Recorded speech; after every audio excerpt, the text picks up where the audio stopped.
Assalamualaikum warahmatullahi wabarakatuh pemirsa Duta TV. Saya Mahrita Inggriani kembali hadir menemani Anda dalam program The Talk Show. Pemirsa, hari ini kita akan membahas tema yang sangat penting, terutama menjelang akhir tahun karena sebentar lagi kita akan meninggalkan tahun 2025 dan akan menyambut tahun baru 2026. Dan tema yang akan kita bahas pada hari ini adalah mitigasi bencana akhir tahun, kesiapsiagaan pemerintah, dan peran warga. Dan pemirsa, seperti yang kita ketahui bahwa di akhir tahun ini identik dengan musim hujan yang kadang kerap menimbulkan bencana seperti banjir, tanah longsor, dan juga angin puting beliung. Dan juga pemirsa, di momen menjelang akhir Natal dan Tahun Baru ini, kita harus siap siaga dalam menghadapi ketidakpastian alam yang kadang kerap muncul menjelang akhir tahun ini. Dan langsung saja saya perkenalkan narasumber kita pada hari ini yang sangat luar biasa. Langsung saja saya perkenalkan. Di sebelah kiri saya ada Bapak Klaus Johannes Apoh Damanik STMP. Assalamualaikum warahmatullahi wabarakatuh, Bapak. Waalaikumsalam, Mbak. Selamat siang. Siang. Bagaimana kabar, Pak? Kabar baik. Alhamdulillah. Dan di sebelah Bapak Klaus, sebelah kiri Bapak Klaus maksud saya, ada Bapak Aryan Syah Eskom yang merupakan Kepala BPPD Prof Kalsel. Assalamualaikum warahmatullahi wabarakatuh, Bapak. Waalaikumsalam warahmatullahi wabarakatuh. Baik, dan di sebelah kiri Bapak Aryansa ada Ibu Otaweli Yeni Talo MSI. Assalamualaikum warahmatullahi wabarakatuh, Ibu. Waalaikumsalam. Oke, oke. Sebelum kita masuk ke inti dialog kita hari ini ya Bapak-Bapak, Ibu-Ibu, saya ingin mengajak Bapak, Ibu dan Bapak-Bapak untuk mengobrol santai dulu begitu ya. Nah, akhir tahun ini biasanya bukan cuma musim hujan, namun juga musim warga nih yang mulai membuat rencana liburan begitu. Kita boleh bicara santai dulu dan coba main tebak-tebakan dulu begitu, boleh ya Pak ya, Bu ya? Boleh. Oke, nah untuk nebak-nebakan, ini kira-kira lebih mudah mana? Lebih mudah menebak cuaca kah? Atau lebih mudah menebak warga Provinsi Kalsel ini kalau mau liburan akhir tahun ini kemana nih kira-kira? Boleh dimulai dari Bapak Kepala BPPD Prof Kalsel dulu. Ya, kalau Silahkan. urusan cuaca ya, memang urusan yang di samping saya ini Oke. Pak Damanik dan juga Ibu Ota terkait dengan cuaca. Kalau liburan sih, kalau masyarakat di Kalsel kan tergantung wilayahnya. Kadang-kadang mereka sukanya liburan ke pantai, ada yang ke gunung. Oke. Kalau yang di daerah mungkin malah liburan ke mall ya Pak. Nah, malah liburan ke mall lah. Kalau rata-rata di wilayah Kalsel seperti itu. Lebih mudah diprediksi Pak Iya, ya? lebih mudah diprediksi. Jauh nih, jauh banget karena lebih susah memprediksi cuaca pastinya benar, begitu. benar. Boleh dimulai dari Ibu. Baik. Lanjutnya. Kalau jawaban saya lebih mudah, saya merencanakan berwisata atau kemana. Saya bisa memprediksi saya akan pergi ke sana. Tetapi untuk prediksi cuaca akan sulit. Kenapa sulit? Karena sifat atmosfer itu sendiri adalah dinamis, sangat cepat berubah terhadap ruang dan waktu. Jadi kenapa ketika kami memprediksi cuaca ke depan, mungkin 4 hari ke depan, itu agak sangat sulit karena memang itu sifat dinamis itu yang membuat susah diprediksi itu. Jadi untuk akurasi perakiraan dari BMKG itu untuk cuaca, akurasinya di 3 hari, 1 atau 3 hari ke depan itu bisa 90% akurasinya. Ketika lebih dari 3 hari, bisa 4 hari itu sudah menurun prediksinya. Jadi lebih baik saya Lebih mudah untuk berwisata atau Iya. ke mall daripada Memprediksi cuaca. Baik. Seperti itu. Kalau dari Pak, Ya, dari Bapak. kalau tadi memprediksi mungkin cerita hubungan antara cuaca dengan liburan seperti itu. Oke. Ya, jadi memang memprediksi cuaca terutama beberapa tahun belakangan ya terjadi beberapa perubahan sehingga memang dari kami BMKG juga terus berupaya bagaimana supaya kami bisa menyesuaikan dengan perubahan yang terjadi sehingga informasi-informasi yang akan kami sampaikan ke masyarakat juga bisa tetap sifatnya up to date ya, mengikuti perkembangan daripada musim itu sendiri. Nah, kemudian berkaitan dengan wisata, kebetulan ini akhir tahun dan liburan akhir tahun, maka sebelum melaksanakan liburan, merencanakan liburan, alangkah pentingnya melihat dulu informasi cuaca dari BMKG, karena kita BMKG sudah menyiapkan juga informasi-informasi yang berada di daerah-daerah wisata yang ada di Kalimantan Selatan. Sehingga jangan sampai nanti sudah dipersiapkan dari rumah, berangkat dari rumah, tiba di lokasi nggak taunya hujan deras, akhirnya tidak maksimal perjalanan wisatanya. Jadi tetap memonitor informasi-informasi dari BMKG untuk kelancaran aktivitas di luar rumah. Oke, baik. Kita sepakat bahwa memang lebih sulit memprediksi cuaca begitu ya. Karena kan cuaca ini memang bisa diprediksi, tetapi untuk mengetahui persis harinya, jamnya begitu, di mana itu kan lebih sulit begitu ya Pak Bu. Nah, kalau kita bicara tentang mitigasi bencana begitu, selain dari pemerintah juga perlu peran dari warga. Dan untuk yang ini kita boleh mengukur di tingkat sulitnya ya Pak Bu ya. Tadi kan kita lebih mudah mana nih? Ini lebih sulit nih. Kira-kira nih lebih sulit manakah mengatur mitigasi bencana atau lebih sulit nih mengatur warga agar mau ikut terlibat dalam kesiapsiagaan mitigasi bencana terutama di akhir tahun ini? Boleh dimulai dari Pak Klaus dulu. Silahkan Pak. Ya, jadi memang dari BMKG sendiri ini alurnya ya. Informasi itu kan diawali oleh BMKG ya. Dari BMKG kemudian kita sebarkan melalui stakeholder terkait, kemudian itu juga nanti akan diteruskan ke masyarakat seperti itu. Jadi informasi itu secepat apapun kalau respon dari kita semua tidak ada, tentu juga itu manfaatnya tidak ada. Sehingga dibutuhkan sinergi antara pemerintah, aparatur dan masyarakat itu sendiri, karena notabene yang mau kita selamatkan itu, misalnya ini bencana, adalah masyarakatnya seperti itu. Yang pertama, aparatur itu sangat terbatas jumlahnya, dan kemudian yang kedua, aparatur juga punya keluarga, di mana ketika terjadi bencana juga termasuk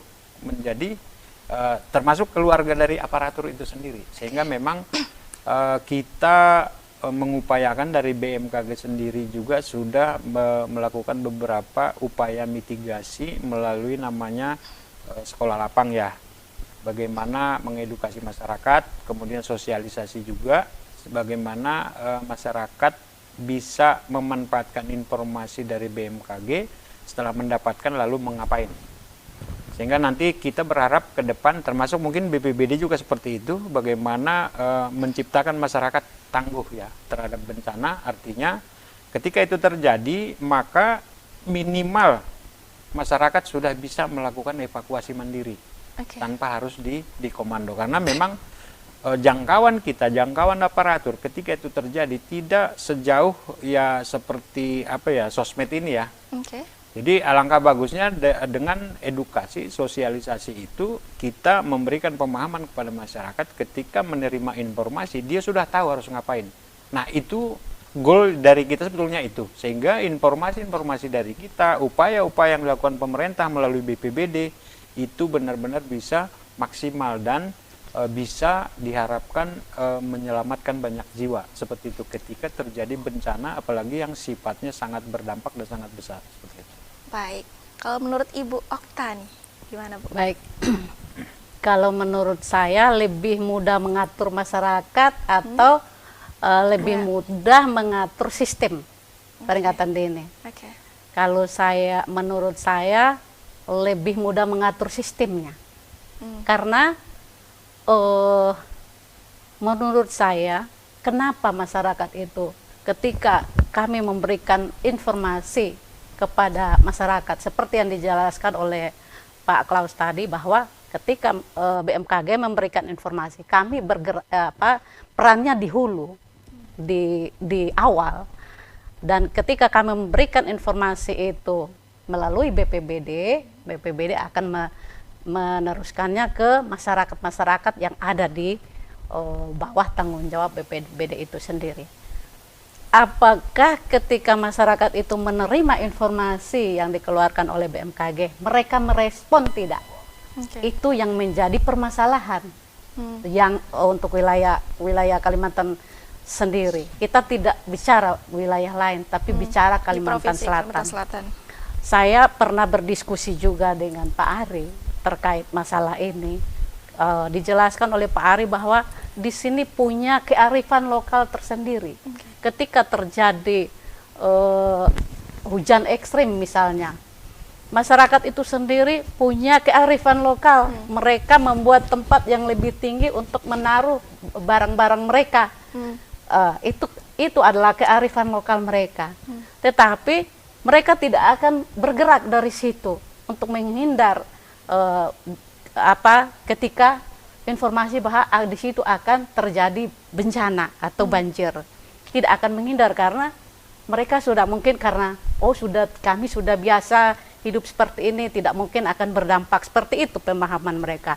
Jadi menurut saya tingkat pemahaman masyarakat itu yang masih minim terhadap atau terkait dengan informasi cuaca itu sendiri. Ketika pemahaman masyarakat itu tinggi atau meningkat, pasti akan ada respon atau respek dari masyarakat itu ketika saya menerima peringatan ini 1 minggu ke depan akan terjadi bencana. Seperti apa akan saya persiapkan diri saya untuk menghadapi itu? Itu mungkin itu. Terima kasih. Oke, selanjutnya menurut Bapak Aryansah gimana Pak? Iya, kalau kaitannya dengan masyarakat kita bicara budaya ya. Kalau di penanggulangan bencana kita ada namanya konsep budaya sadar bencana. Nah, di mana kita menyampaikan kepada masyarakat, kemudian masyarakat bisa memahami, setelah memahami kemudian menjadikan itu kebiasaan seperti itu. Nah, jadi hal-hal ini yang perlu kita tingkatkan dan terus kami laksanakan secara bertahap, kemudian tadi disesuaikan dengan kearifan lokal masing-masing daerah, karena di Kalsel saja di satu tempat di kabupaten tertentu dengan kabupaten yang lain bagaimana merespon informasi peringatan dini berbeda-beda. Nah, itu bagaimana kita memberikan pemahaman, bagaimana menyelaraskan dengan kearifan lokalnya. Kemudian hal lain adalah bagaimana membuat informasi peringatan ini menjadi lebih menarik. Nah, ini penting juga bagaimana masyarakat bisa tertarik untuk mendapatkan informasi peringatan dini. Seperti apa langkah-langkahnya itu juga harus dibuat semenarik mungkin lah. Itu yang akan dicoba oleh pemerintah melalui Badan Penanggulangan Bencana Daerah dan stakeholder yang lain, bagaimana membuat konsep-konsep yang lebih menarik untuk sistem peringatan dini seperti itu. Baik Pak, Bu, nanti kita lanjut lagi ya di segmen kedua, kita harus jeda dulu nih. Nah, pemirsa, kami akan kembali usai jeda, tetaplah bersama kami dalam program The Talk Show.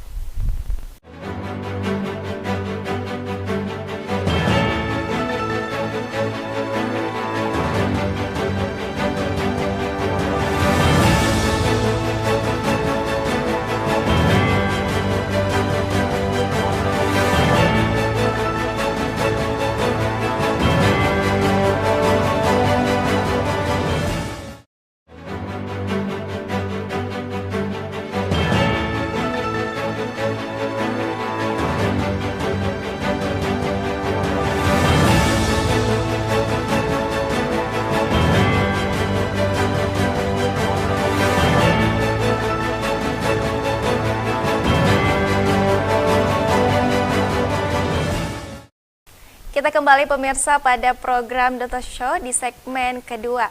Nah, pemirsa, di segmen pertama tadi kita sudah mendengar langsung terkait bahwa memang peran warga ini juga sangat diperlukan dalam kesiapsiagaan bencana mitigasi di akhir tahun 2025 ini. Dan di segmen kedua saya ingin memulainya dengan Bapak Ari nih.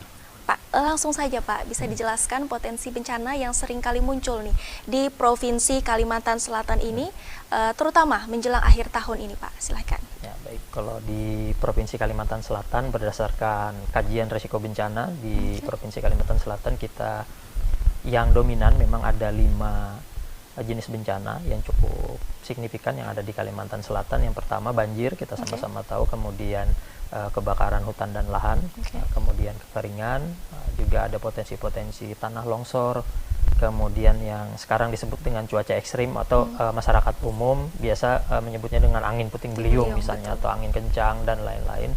Kemudian di daerah pesisir ada yang namanya gelombang ekstrim dan abrasi atau gelombang pasang dan abrasi. Nah, ini juga menjadi potensi-potensi yang mulai mengancam di Kalimantan Selatan. Namun ada satu lagi yang sebenarnya baru bermunculan sebenarnya dalam beberapa tahun terakhir, walaupun catatan historis sebenarnya sudah ada di Pulau Kalimantan, yaitu terkait dengan gempa bumi. Itu juga menjadi salah satu poin tambahan di kita terkait dengan potensi-potensi bencana. Tapi kalau kaitannya dengan tadi ditanyakan apakah bencana apa di akhir tahun, kalau kita menyesuaikan dengan musimnya ya. Kalau musim hujan berarti hal-hal yang berkaitan dengan kelebihan air seperti itu, banjir, kemudian tanah longsor, kemudian karena cuaca ekstrim berarti kaitannya dengan angin kencang. Untuk wilayah pesisir berarti ada potensi untuk gelombang pasang dan abrasi.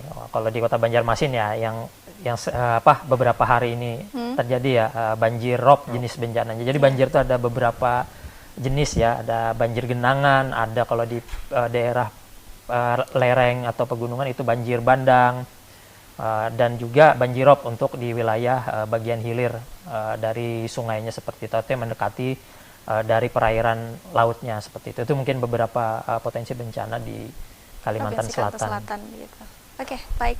Kalau soal mitigasinya Pak, dari pihak BPBD, itu sendiri nantinya apa yang sudah disiapkan dan nanti yang akan dilakukan nih Pak menjelang akhir tahun ini nanti seperti apa?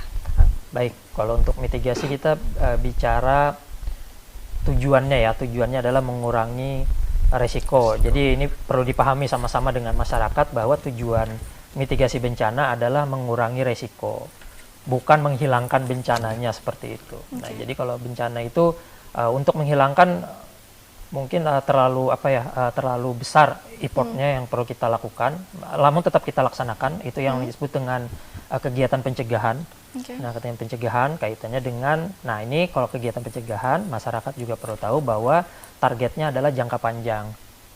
Nah, kalau untuk mencegah terjadinya bencana itulah targetnya jangka panjang. Tapi untuk mitigasi kita bisa lakukan kegiatan-kegiatan dalam bentuk jangka pendek, kemudian jangka menengah, hal-hal yang bisa dilaksanakan saat ini. Jadi mitigasi itu ada dua, mitigasi struktural dan mitigasi non struktural. Kalau struktural itu secara fisik yang bisa dilihat.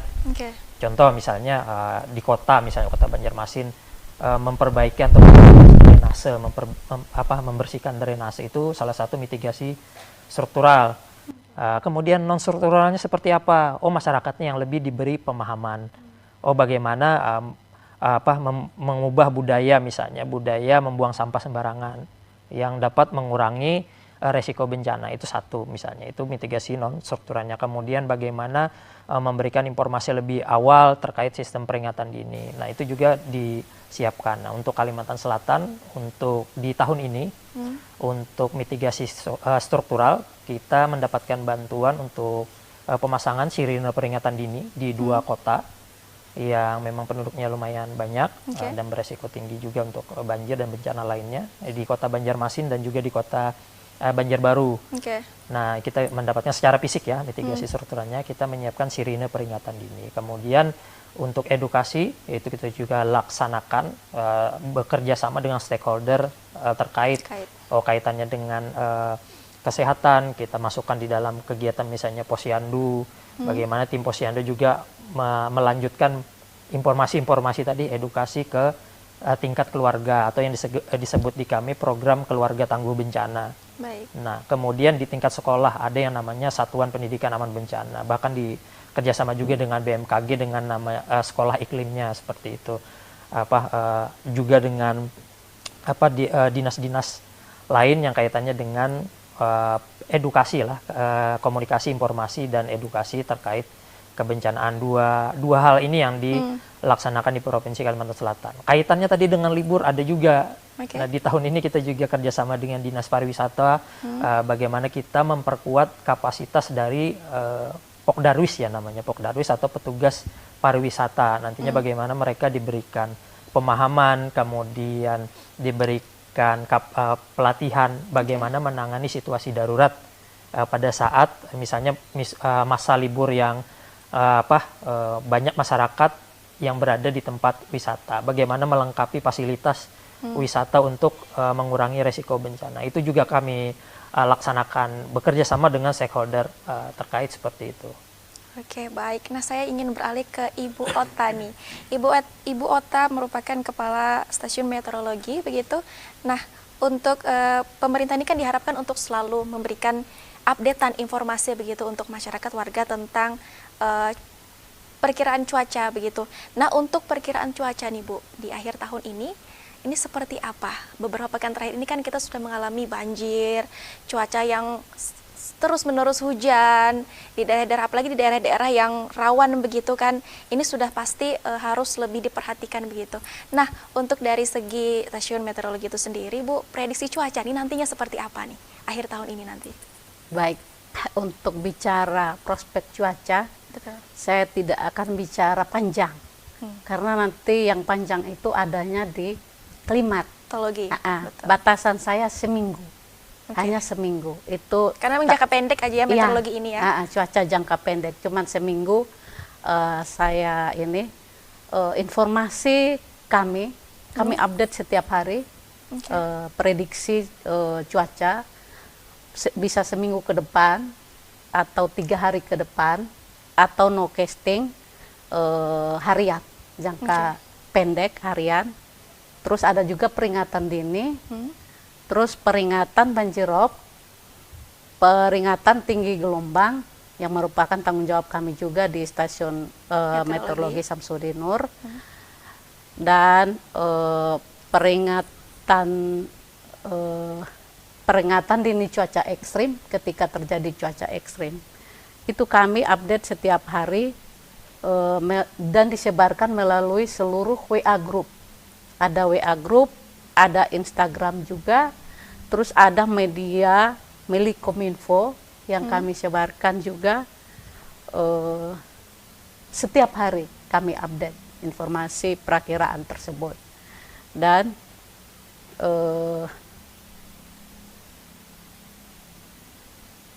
harapan kami semoga masyarakat bisa mengupdate informasi-informasi tersebut dan meresponnya terhadap perakiraan kami. Ketika mungkin potensi cuaca ekstrim mungkin. Jadi prospek 1 minggu ke depan ini sampai dengan tanggal 14 nanti, prospek cuaca untuk wilayah Kalimantan Selatan itu sendiri potensi hujan sedang untuk seluruh wilayah Kalimantan Selatan pada sore hari atau siang hari dan pagi hari. Itu beda-beda waktu, tergantung dari topografinya sendiri. Dan untuk prospek banjirop, ada 2 wilayah yang kami sering mengeluarkan peringatan dini, wilayah Muara Barito dan wilayah Kota Baru. Untuk wilayah Kota Baru potensi ropnya hingga tanggal 10 nanti dengan tinggi maksimum 3 meter. Terjadi sekitar pukul 16 hingga 20 WITA. Baik. Dan untuk wilayah Muara Barito, potensinya hingga tanggal 14 Desember, dimulai jam 20 WITA hingga jam 4 pagi. Baik. Jadi untuk wilayah-wilayah yang berpotensi terjadinya banjirop atau potensi cuaca ekstrim, waspada. Karena memang wilayah Kalimantan sendiri adalah wilayah dengan tanda kutip wilayah 1000 sungai, dan wilayah juga merupakan wilayah gambut. Ketika berpotensi curah hujan meskipun tidak lebat tetapi potensinya sedang tapi durasinya lama, atau potensinya ringan durasinya lama, tanah-tanah ini sudah jenuh dengan air, sehingga pasti terjadinya potensi banjir. Baik. Untuk wilayah-wilayah misalnya di Martapura, Bati-Bati, hulu sungai. Jadi untuk masyarakat yang ada di situ untuk waspada terhadap potensi dampak cuaca hujan sedang di 7 hari ke depan nanti. Dan wilayah-wilayah pesisir atau muara Sungai Barito yang berpotensi rob dengan tinggi maksimum 3 meter. Oke, baik. Berarti untuk update informasi prediksi cuaca ini di meteorologi ini kan jangka panjangnya sampai 1 minggu begitu Bu ya? Satu minggu. Nanti akan diupdate lagi. Setiap hari kami perubahannya. update. Oke, baik.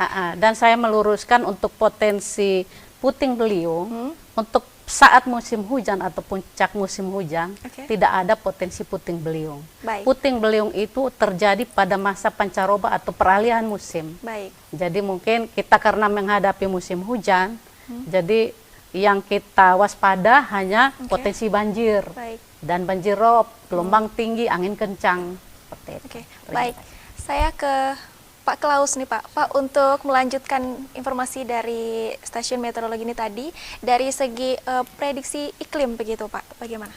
Ya, terima kasih Mbak. Jadi benar seperti yang disampaikan oleh Ibu Ota tadi. Jadi dari sisi iklim, klimatologi itu sudah membuatkan perakiraan yang paling pendek itu 10 hari. Oke. Kemudian ada perakiraan bulanan setiap bulan sampai 3 bulan ke depan. Oke. Seperti itu. Nah, di dalam perakiraan per 10 harian ini, itulah nanti masuk updatean yang per jam, per hari yang dari Stamet. Sehingga info kita itu berlapis, Mbak. Jadi, Staklim atau stasiun klimatologi memprediksi 10 hari ke depan seperti ini. Nah, hariannya, jam-jamannya itu akan diupdate dari stasiun meteorologi. Oke. Nah, kadang-kadang satu hari itu bisa update sampai 5, 6, bahkan sampai beberapa kali. Karena kita tahu cuaca itu dinamis sekali, dalam setengah jam bisa berubah. Oke. Nah, seperti itu. Jadi satu hari bisa beberapa kali updatean. Nah, kalau bahasa ininya, cuaca itu adalah jangka pendek, iklim itu jangka panjang. Oke. Jadi kita prediksi paling panjang itu sampai musim kita. Jadi kita Indonesia kebetulan hanya 2 musim, jadi musim kemarau dan musim hujan. Seperti itu. Nah, seperti yang kita tahu ini kita lagi memasuki musim, bahkan bukan hanya memasuki lagi ya, kita sudah berada di puncak musim hujan kita.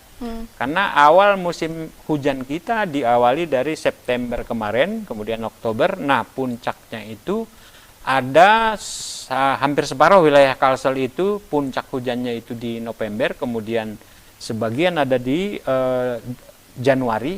Desember, kemudian nanti ada lagi sedikit di bulan Januari yang mengalami puncak hujan seperti itu. Oke, baik. Pak, Ibu, nanti kita lanjut lagi ya di segmen ketiga, kita harus jeda dulu nih. Nah, pemirsa, kami akan kembali usai jeda, tetaplah bersama kami dalam program The Talk Show.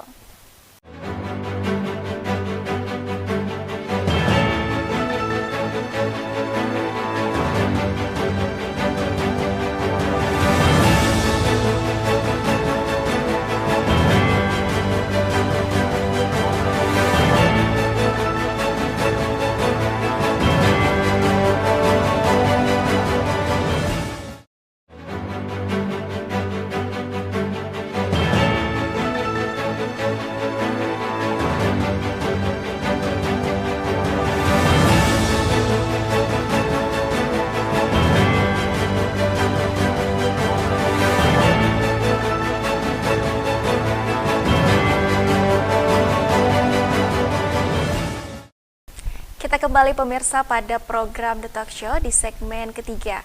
Dan di segmen kedua tadi kita sudah membahas banyak hal terkait tentang perubahan iklim dan perubahan cuaca yang sudah seringkali diinformasikan oleh kepada masyarakat begitu. Dan juga tadi kita sudah mendengar pembahasan yang banyak dari pihak BPPD Provinsi Kalsel juga tentang peran warga begitu. Dan di segmen ketiga ini saya ingin lanjut ke Bapak Aryansah, Kepala BPD Provinsi Kalsel, Pak. Untuk warga Pak yang tinggal di daerah sekitaran bantaran sungai atau aliran sungai ini kan mereka yang tinggal di daerah-daerah rawan begitu Pak ya. Nah, untuk apa kiranya Pak yang bisa disampaikan kepada mereka, apa yang harus mereka siapkan, apa yang harus mereka lakukan untuk tetap tangguh begitu ketika akan menghadapi bencana akan terjadi begitu. Silakan Pak Aryansah. Baik, kalau bicara dengan ketangguhan masyarakat ya, artinya kita mengurangi bagaimana upaya kita untuk mengurangi korban, kemudian kerugian, itu hal-hal seperti itu yang perlu kita ingatkan kembali ke masyarakat. Nah, jadi biasanya dampak-dampak bencana itu kan ada dari terkait dengan jiwanya sendiri, bagaimana dirinya bisa menyelamatkan dari potensi-potensi bahaya yang kemungkinan akan diterima masyarakat apabila terjadi bencana seperti itu. Misalnya di musim penghujan, apabila mereka berada di bantaran sungai, maka ada potensi misalnya banjir bandang misalnya dengan aliran air yang cukup besar dan kuat. Nah, itu perlu diperhatikan karena cukup membahayakan bagi warga. Itu perlu diperhatikan, berarti bagaimana mereka bisa menerima informasi lebih awal. Nah, tadi seperti tadi disebutkan, kami juga sudah menyiapkan beberapa peralatan untuk memantau bagian hulu dari sungainya. Nah, untuk masyarakat juga bisa mengakses informasinya juga, kami sudah sediakan kanal informasinya juga di BPBD. Itu juga terhubung dengan informasi-informasi yang disiapkan oleh BMKG. Nah, itu juga perlu diperhatikan. Kemudian apalagi potensi bahayanya misalnya terkait banjir, terkait dengan misal hal-hal sederhana seperti listrik misalnya. Ini beberapa hal yang kalau kita lihat korban bencananya sebenarnya bukan dari banjirnya, bahkan dari hal-hal kecil ini yang perlu diperhatikan. Misal sudah tahu rumahnya nih berada di bantaran sungai, berada posisinya cukup rendah. Kemudian ada informasi misalnya dari BMKG ada akan terjadi kenaikan misalnya permukaan tinggi muka air sungai. Kemudian di kami juga menyampaikan misalnya di bagian hulunya terjadi peningkatan di bagian hulu sungainya, maka perkiraan akan ada terjadi kenaikan di tempat kediamannya seperti itu. Maka perhatikanlah peralatan kelistrikannya. Kemudian nantinya bagaimana mereka menyelamatkan, harus tahu dulu area mana saja yang lebih aman di wilayahnya. Itu juga perlu diperhatikan oleh masyarakat. Oh, sudah paham nih secara umum yang aman misalnya contoh di arah ke RT 2 misalnya contoh, berarti sudah membayangkan apabila terjadi informasi ini kemana kita akan menyelamatkan diri. Kemudian tadi yang disampaikan Ibu Ota juga yang sudah punya kearifan lokal misalnya, terutama daerah-daerah bantaran sungai atau daerah-daerah yang punya, kalau istilah kita tuh apar-apar, kalau orang kampungnya macam itu apar mandak. Kalau dulu digunakan untuk menyimpan bani untuk menyimpan hasil panen. Nah, ini pada saat situasi darurat bisa digunakan untuk menyimpan peralatan-peralatan atau barang-barang berharga lainnya. Nah, itu juga perlu disesuaikan atau dilaksanakan sesuai dengan kearifan lokal masing-masing. Kemudian itu dari sisi dari sisi rumahnya. Kemudian bagaimana kita dalam lingkungan. Nah, kita juga perlu tahu kemana harus melapor misalnya dalam situasi darurat. Siapa saja yang harus dihubungi, itu juga penting. Jadi kalau di konsepnya itu bagaimana kita menyiapkan diri untuk menyelamatkan diri, bagaimana konsep keamanan di dalam rumah, kemudian kemana kita harus bisa menghubungi pada saat situasi darurat. Itu beberapa langkah yang mungkin bisa disiapkan oleh masyarakat, terutama yang di daerah rawan seperti itu. Baik, oke, lanjut nih Pak. Kalau kita membahas tentang sejarah begitu, yang dulu-dulu pada tahun di Provinsi Kalimantan Selatan ini kan pernah mengalami bencana yang lumayan besar. Itu sudah lama sekali memang pada tahun 1982. Dan kita memang tidak membuka luka lama, tapi kita namanya sejarah memang tetap sejarah begitu. Dan di tahun 2021 tadi juga kita masih mengalami banjir yang cukup besar begitu, dan awal tahun 2025 tadi juga kita masih ada banjir, namun ketinggiannya hanya mencapai sekitar 10 sampai 20 cm begitu Pak ya. Nah, pertanyaannya adalah apa Pak benang merah yang bisa kita ambil begitu terhadap kejadian-kejadian yang beberapa tahun lalu begitu Pak? Baik, yang pertama tadi kaitannya dengan budaya sadar bencana, di mana kita dengan masyarakat. Nah, kalau bukan hanya masyarakat, kita semua, nah, kita juga mengingatkan diri kita sendiri bahwa bila tidak terjadi darurat, kita akan lupa. Nah, jadi ada istilah di kami, kita ini bukan tidak akan pernah berada di masa aman. Karena memang bencana ini kan bukan hanya di Kalsel, tapi senasional begitu. Benar. Ya, kita ini berada di antara dua bencana. Nah, di antara dua bencana ini apa yang harus kita lakukan adalah kesiapsiagaan. Nah, jadi budaya ini harus terus kita sampaikan ke masyarakat bahwa tidak ada masa aman sebenarnya, tapi yang ada adalah masa di antara dua bencana. Nah, di antara dua bencana ini apa yang kita lakukan? Kesiapsiagaan lah yang perlu kita tingkatkan. Jangka panjangnya ya mitigasinya. Bagaimana langkah-langkah kecil yang bisa merubah atau mengurangi volume atau intensitas bencananya. Seperti itu. Untuk diri kita pribadi berarti bagaimana kita meningkatkan kesiapsiagaannya. Jadi walaupun kejadiannya nanti berulang, tadi kan sudah disebutkan tahun yang tertinggi, kemudian 2021 mungkin sudah ada, bahkan sudah diprediksi sebenarnya oleh BMKG, untuk 2021 bahwa akan terjadi La Nina pada saat itu. Di 2020 sebenarnya sudah disampaikan oleh BMKG bahwa akan terjadi La Nina di akhir tahun 2020, awal 2021. Namun kita kembali lagi karena sudah lama, yang orang-orang dulu yang mengalami tahun 82 mungkin belum yang menerima sekarang itu belum menerima waktu tahun 82 seperti itu. Jadi ada gap informasi bagaimana kejadian bencana itu. Nah, bagaimana kita menyiapkan diri kita itu juga harus diulang kembali dalam bentuk pembelajaran seperti itu, bukan untuk mengingat luka tadi ya, tapi untuk melihat untuk pembelajaran ke depannya. Jadi yang belum pernah mengalami 2021, mari sama-sama belajar, tapi yang sudah mengalami 2021 ya kita tingkatkan, jangan sampai korban dan kerugian 2021 sama lagi apabila nanti terjadi bencana lagi. Walaupun terjadi bencana, kita bisa meminimalisir resiko bencananya atau dampak kerugiannya. Mungkin itu yang menjadi fokusnya. Ya, memang kuncinya memanglah peran dari masyarakat juga, warga ini juga ikut serta dalam kesiapsiagaan mitigasi ini. Dan itu tadi ada 3 kunci begitu yang harus ditekankan kepada warga, yaitu be aware, be prepare, dan be ready. Jadi masyarakat sangat penting juga untuk ikut membantu kesiapsiagaan mitigasi bencana ini. Dan saya ingin beralih ke Pak Klaus, Pak, terkait Pak daerah-daerah yang di Provinsi Kalimantan Selatan ini yang terjadi bencana di mana saja Pak, yang kalau mau akhir tahun ini pasti nih, ini pasti terjadi bencana maupun banjir dan juga bencana lainnya begitu. Dan daerah-daerah yang biasanya nih diprediksi oleh pihak klimatologi ini sendiri, daerah mana yang sering terjadi bencana yang paling parah begitu? Ya, terima kasih Mbak. Jadi sebetulnya tadi sudah dijelaskan dengan BPBD ya, artinya apa itu risiko bencana yang ada di Kalimantan Selatan itu sudah dipetakan. Jadi itu sudah jelas daerah-daerah mana. Nah, tinggal lagi ketika mendapatkan informasi dari BMKG, terutama peringatan dini cuaca ekstrim itu, nah daerah-daerah ini yang sebetulnya wajib langsung merespon ya.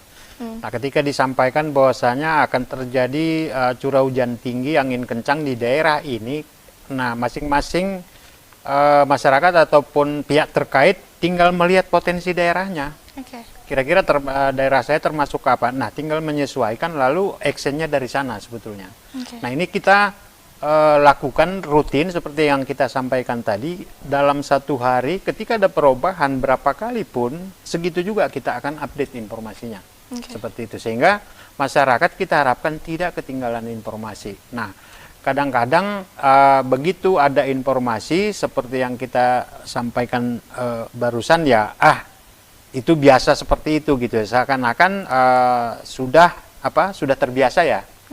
Sementara ini kan akhir-akhir ini sudah mulai berbeda, kita lihat. Kita dari BMKG juga sebetulnya memonitor terus, tetapi tahun ini kok sepertinya berbeda seperti itu. Kita tahu beberapa daerah beberapa hari sebelum ini mengalami dampak dari cuaca ekstrem yang sangat dahsyat ya, sampai beberapa provinsi seperti itu. Nah, harapan kita ketika ada informasi, mari kita bayangkan akan terjadi seperti itu, sehingga ada rasa kepedulian, ada rasa yuk kita mulai dari diri sendiri seperti yang disampaikan Pak Ari tadi, sehingga benar-benar kita tahu yang pertama adalah potensi daerah kita dulu seperti apa, kemudian mendapatkan informasi itu apa, lalu bisa kita rencanakan langkah apa yang harus kita lakukan ketika bencana itu benar-benar terjadi. Seperti itu. Sehingga kita berharap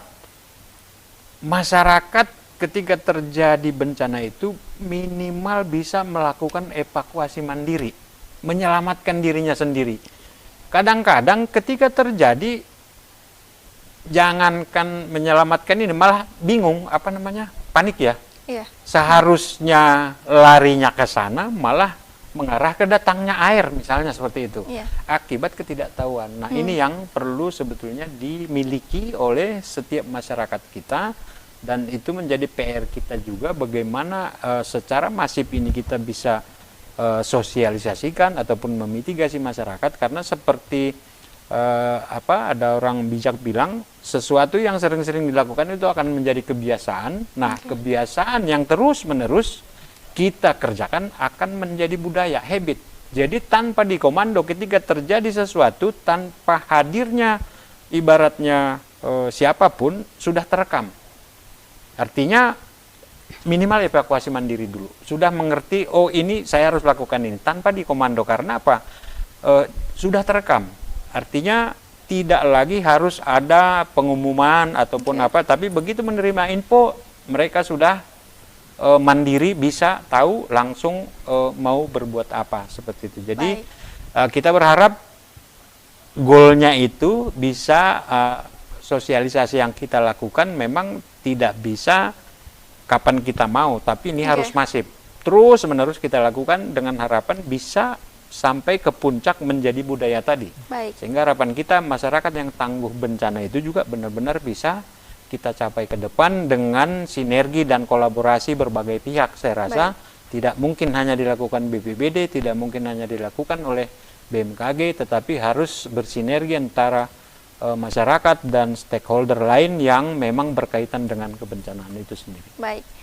Untuk tanda-tanda Pak yang tadi sudah Bapak sampaikan untuk warga masyarakat ini, evakuasi begitu, evakuasi mandiri, salah satu tanda-tanda antisipasi mandiri begitu untuk warga.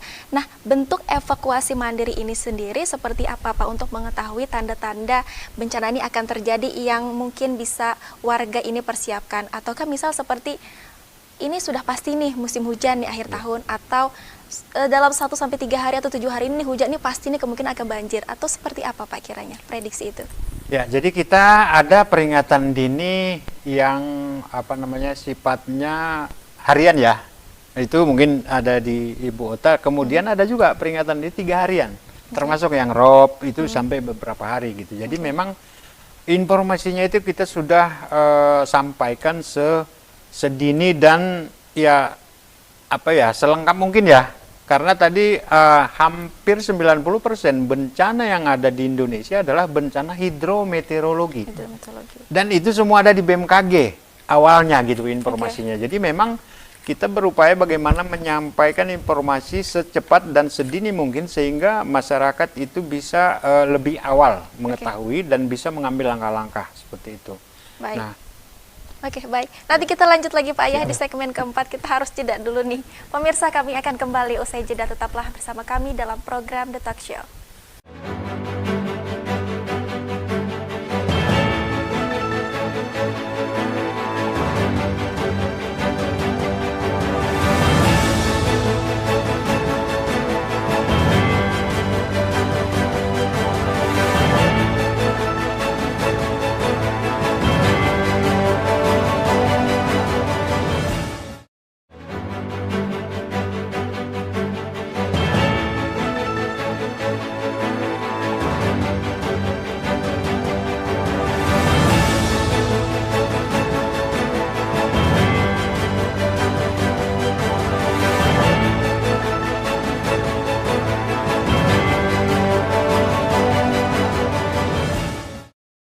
Kita kembali pemirsa pada program The Talk Show di segmen keempat.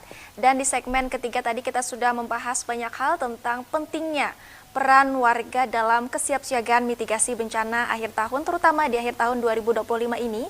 Dan juga para warga yang mereka tinggal di daerah rawan seperti di sekitar aliran sungai, bantaran sungai, tentu saja mendapatkan perhatian khusus juga dari pemerintah, dari pihak BPBD dan stakeholder terkait, dan juga peran warga ini juga perlu lebih aware terhadap informasi-informasi yang telah disampaikan dari pihak BMKG, meteorologi dan juga klimatologi. Dan di segmen keempat ini saya ingin ke Bapak Aryansah lagi nih Pak. Baik, untuk pertanyaan terakhir nih Pak, kalau untuk daerah Pak yang sebelumnya belum pernah terjadi bencana di Provinsi Kalimantan Selatan ini sendiri, tetapi sekarang sudah masuk nih daftar list terjadi bencana juga Pak, apakah ada Pak? Silakan. Baik, kita harus bedakan ya, ada yang namanya daerah dengan histori kebencanaan, dan ada juga daerah-daerah yang mempunyai resiko bencana. Ada beberapa hal yang menjadi perhitungan, bisa saja belum terjadi bencana, tapi secara topologi wilayah, kemudian kerentanan masyarakat, kerentanan lingkungannya, itu malah mereka juga memiliki resiko. Jadi ada dua ini harus kita bedakan. Ada yang memiliki histori bencana, ada daerah-daerah tertentu yang memang memiliki resiko, tapi memang belum ada terjadi bencana. Nah, kita doakan memang mudah-mudahan tidak terjadi. Namun karena mereka sudah masuk wilayah-wilayah yang menjadi daerah resiko bencana, maka mereka harus mempersiapkan diri. Nah, dari kami juga itu menjadi, dari BPBD menjadi salah satu target kami, menjadi lokus di mana kami melaksanakan upaya-upaya pengurangan resiko bencananya seperti itu. Jadi ada, kalau di tempat kita sekitar ada 150 kecamatan yang beresiko bencana dari level sedang hingga tinggi, kemudian ada sekitar 1.700 desa. Nah, ada dari 1.700 desa yang masuk ke resiko bencana baik level tinggi hingga sedang. Memang kebanyakan di level sedang ya. Ada beberapa ratus desa yang masuk wilayah yang tinggi. Nah, jadi ada beberapa daerah, misalnya contoh banjir misalnya, otomatis daerah-daerah banjirnya juga berbeda-beda. Misalnya banjir bandang, maka otomatis daerah-daerah wilayah atau desa yang berada di pegunungan atau di lereng atau di daerah bantaran sungai yang mempunyai elevasi yang lebih tinggi seperti itu. Kalau banjir genangan, otomatis wilayah-wilayah yang mempunyai dataran luas, kemudian dataran rendah seperti itu. Itu juga menjadi ciri-ciri daerah tersebut apakah beresiko tinggi atau tidak. Untuk lebih pastinya, kami sudah juga menyiapkan fasilitas seperti misalnya contohnya ada yang namanya Inaris. Nah, Inaris ini yang menyiapkan atau ya hampir mirip seperti Google Maps lah. Nah, seperti Google Maps, posisi kita di mana langsung keluar di daerah tersebut berada di daerah rawan apa. Atau kita langsung cari aja nama daerahnya apa, langsung keluar. Daerahnya punya ancaman bahaya apa, misalnya misalnya banjir. Nah, banjir ada ancaman bahaya tinggi. Kemudian di sana juga ada menunya, ada informasinya apa yang harus dilakukan masyarakat sebelum, saat, dan sesudah kejadian bencana. Sudah kami siapkan, tinggal bagaimana informasi ini bisa disampaikan ke masyarakat. Ini untuk masyarakat yang bisa mengakses internet, kemudian fasilitas smartphone misalnya. Tapi untuk hal yang lain, media-media lain kita juga sampaikan sesuai medianya, baik melalui seperti hari ini melalui media televisi, ada yang melalui media radio komunikasi analog seperti itu. Itu juga disampaikan. Jadi tadi ada dua, ada yang daerah yang beresiko bencana walaupun tidak atau belum terjadi bencana. Itu juga harus mempersiapkan diri seperti itu. Oke, baik. Seru sekali obrolan kita Pak Bu ya di segmen keempat ini di program The Talk Show pada hari ini, dan saya ingin menggali pandangan bersama nih Pak Bu. Menurut Bapak dan Ibu juga apa kiranya tantangan terberat dalam menyatukan hubungan pemerintah dan juga warga dalam kesiapsiagaan mitigasi bencana terutama di akhir tahun 2025 ini? Boleh dimulai dari Pak Klaus dulu, silakan Pak. Ya, yang tantangan yang terbesar kalau pengalaman kita adalah satu mungkin ya aware ya, masalah kepedulian semua pihak gitu. Jadi kita tahu ini hampir setiap akhir tahun kita ngomongin ini, dan hampir setiap tahun kita mendengar berita kejadian-kejadian akibat dari cuaca ekstrim. Tetapi ya hampir setiap tahun juga kita mendengar korban di sana sini seperti itu. Artinya apa? Ke depan mungkin seperti yang saya sampaikan tadi, ini tidak bisa diselesaikan hanya oleh BPBD, hanya oleh BMKG, tetapi harus sinergi antar semua unsur pemerintah yang terkait bersama-sama dengan masyarakat. Sehingga harapan kita dengan sinergi kita semua bekerja bersama-sama, harapan kita ini bisa semakin baik ke depan. Karena bencana itu sama sekali tidak bisa kita hempang, tidak bisa kita halangin, ataupun kita pending. Bentar dulu, nggak bisa. Tidak pasti ya, alami datangnya. Begitu. Tetapi yang bisa kita lakukan adalah bagaimana kita bisa beradaptasi dengan kondisi bencana itu sendiri. Betul. Artinya apa? Yang paling utama adalah meminimalkan korban jiwa. Mitigasi yang perlu kita lakukan ini, yang selalu kita lakukan adalah tujuannya untuk mengurangi korban jiwa. Kalau harta benda mungkin oke lah tidak apa, tapi jiwa yang paling utama harus kita utamakan. Maka ya harapan kami buat masyarakat, baik pun aparatur, kita semua monitor terus informasi-informasi dari BMKG. Lalu yang paling penting adalah kenali potensi di sekitar kita. Bencana apa tadi sudah sampaikan Pak Ari, sudah semua ada. Kalau banjir nanti seperti apa, sehingga ketika mendapatkan informasi ataupun ada ada prediksi cuaca ekstrim, maka kita bisa merencanakan harus ngapain.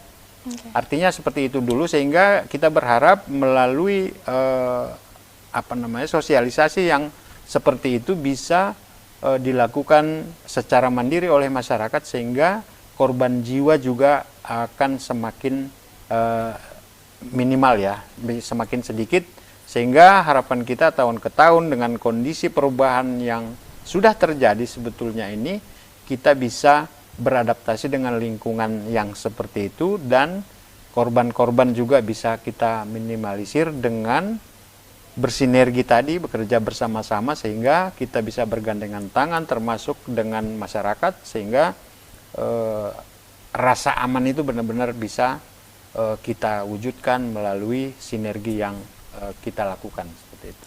Baik, selanjutnya Bu Ota, silakan Ibu. Baik, untuk saya tantangan terbesar menghadapi musim hujan di tahun ini, yang pertama itu efisiensi anggaran sebenarnya.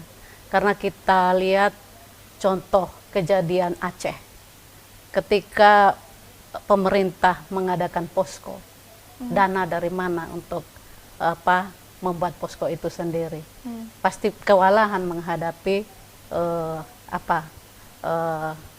kejadian itu dengan efisiensi anggaran yang ada. Terus yang berikut terkait respon masyarakat terhadap informasi yang dikeluarkan oleh BMKG. Bagaimana responnya? Saya tadi sudah jelaskan bahwa ketika masyarakat menerima informasi potensi 1 minggu ke depan seperti apa, karena sudah terbiasa dengan kondisi itu, maka hal itu akan menjadi hal biasa, dan responnya pun pasti tidak merespon ataupun tidak akan membaca seperti itu.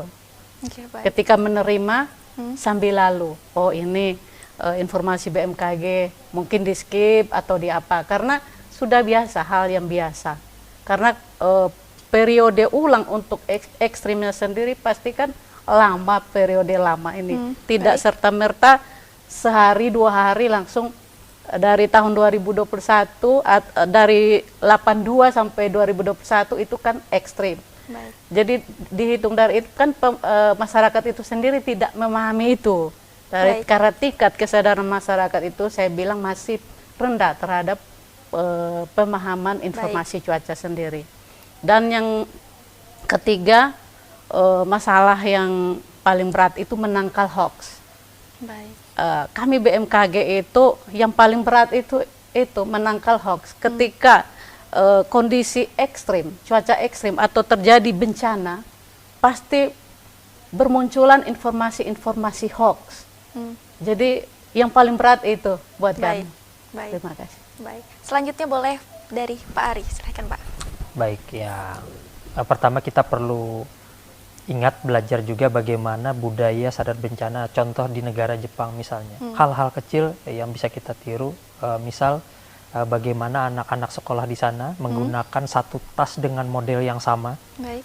Tas kotak dengan cukup kuat itu digunakan untuk melindungi bagian kepala mereka apabila terjadi gempa bumi, karena potensi besar di sana adalah gempa bumi. Nah, ini juga harus yang kita lakukan di wilayah kita, menyesuaikan dengan daerah masing-masing. Ya, contoh tadi bagaimana kita menyesuaikan apabila kita memang sudah tahu kita berada di daerah rawan bencana, maka kita harus siapkan. Kita kenali lingkungan rumah kita, bagian mana saja yang berbahaya, kemudian wilayah mana saja yang cukup aman, kemudian kemana kita harus menghubungi saat darurat. Itu hal yang 3 hal yang sederhana yang harus berulang-ulang. Tadi kita sudah disampaikan Pak Klaus, hal-hal yang dilakukan berulang, kemudian menjadi kebiasaan, kemudian menjadi budaya. Tentunya tidak lepas dari peran dari pemerintah bagaimana menyiapkan informasi, kemudian menyiapkan dukungan-dukungan, tidak terlepas juga dari kami bekerja sama dengan stakeholder yang lain, bagaimana kita menyiapkan masyarakat Kalimantan Selatan yang tangguh terhadap bencana seperti itu. Baik, baik. Di segmen keempat nih Pak, bisa langsung saja Pak sampaikan closing statement-nya. Boleh dimulai dari Pak Ari, silahkan. Baik, yang untuk kebencanaan yang pertama, bencana kita tidak dapat menghilangkan secara keseluruhan. Yang pertama, yang kita dapat lakukan adalah mengurangi resiko bencananya. Untuk mengurangi resiko bencana, dari pemerintah punya peran, bagaimana tadi mitigasi struktural secara fisik, kemudian non struktural, bagaimana menyiapkan informasi baik dari BMKG, BPBD maupun dinas teknis yang lain, kemudian bagaimana peran masyarakat untuk mendukung langkah-langkah ini dengan cara tadi lakukan hal-hal kecil yang dapat berdampak untuk meningkatkan kesiapsiagaan. Tadi juga ada kaitannya dengan hoax, ambil informasi yang benar, jangan sebarkan informasi-informasi yang tidak jelas sumbernya seperti itu, terutama informasi terkait dengan kebencanaan maupun peringatan dini, karena satu informasi yang salah disampaikan maka langkahnya pun yang akan dilakukan oleh masyarakat atau stakeholder yang lain akan salah pula. Nah, ini yang harus kita siapkan. Mungkin itu yang dapat saya sampaikan. Baik, selanjutnya silakan Bu Ota closing statement-nya. Baik, dari saya selalu mengupdate informasi yang dikeluarkan oleh Stasiun Meteorologi Samsudin Nur dalam kaitan dengan peringatan dini cuaca, informasi cuaca maritim, informasi peringatan dini gelombang tinggi dan rob, agar meminimalisir terjadinya korban atau laka laut. Baik, selanjutnya Pak Klaus, silakan closing statement-nya. Saya ulang, kenali potensi daerah kita masing-masing, kemudian monitor terus informasi dari BMKG sehingga kita semua bisa merencanakan kegiatan kita, baik itu dalam masa liburan maupun menghadapi bencana hidrometeorologi ketika itu terjadi ke depan. Demikian. Baik, terima kasih banyak untuk narasumber kita pada hari ini, yaitu Bapak Aryansa yang merupakan Kepala dari BPBD Provinsi Kalsel, dan juga Bapak Klaus yang merupakan Kepala Stasiun Klimatologi, dan juga Ibu Ota yang merupakan Kepala Stasiun Meteorologi Samsudin Nur. Dan pemirsa, kita semua juga berharap semoga mitigasi bencana akhir tahun ini dapat berjalan dengan lancar. Dan pemirsa, kami ucapkan juga terima kasih kepada Anda atas perhatian dan kebersamaannya. Saya Mahrita Inggriani pamit. Wassalamualaikum warahmatullahi wabarakatuh. Sampai jumpa.